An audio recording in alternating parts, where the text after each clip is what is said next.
With so many plant-based milks on the market today, you might be wondering, how do I select the right one for me?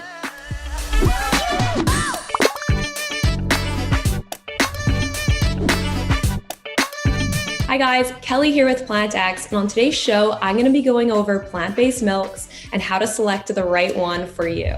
It is beneficial to know the flavor profile and the nutrition profile of each milk to help pick the right one.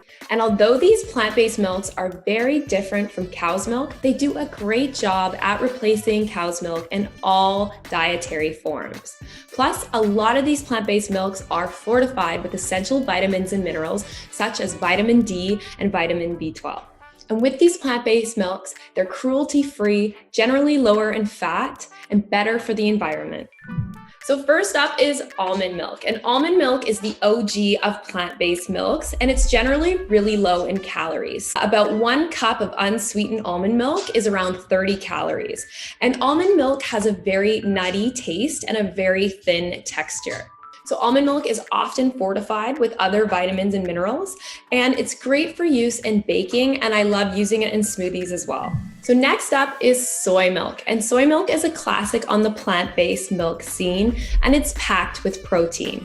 So nutritionally, soy milk is closest to cow's milk, but it contains less fat and less calories. Soy milk has a very neutral taste and a very smooth texture, and it's great for use in cooking and baking.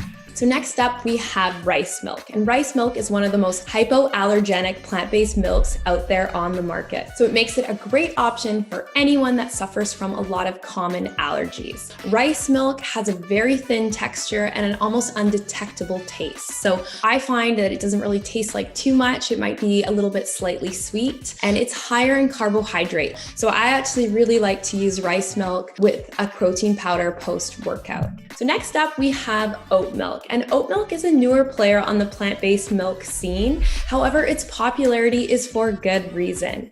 It has a very creamy texture and a mild oat-like flavor, and it's great for use in sweet and savory recipes.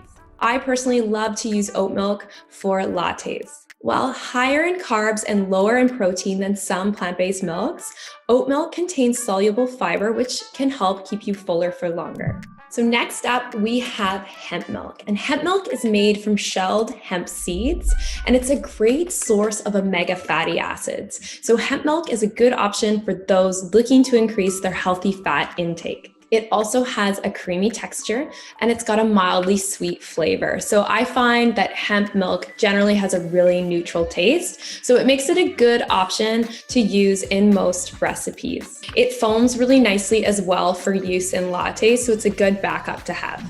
Next up, we've got cashew milk, and cashew milk tends to be creamier and a little bit thicker than other nut-based milks, and it's mildly sweet. Cashew milk is really easy to make yourself at home. It's lower in calories and carbohydrates compared to most other plant-based milks, and it's super versatile, so you can use it in pretty much any recipe.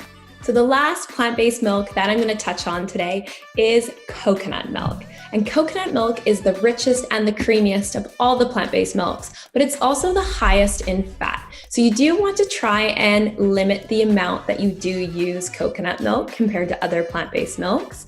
And the flavor profile of coconut milk is, well, it tastes like coconut, and it's great for use in any sort of creamy sauces, soups, or desserts. And it's also a really popular option for anyone that's following a ketogenic diet. So these are just a few of the different plant-based milks that you can find on the market today. And as you can see, having a few different options in the fridge at all times can be a good idea.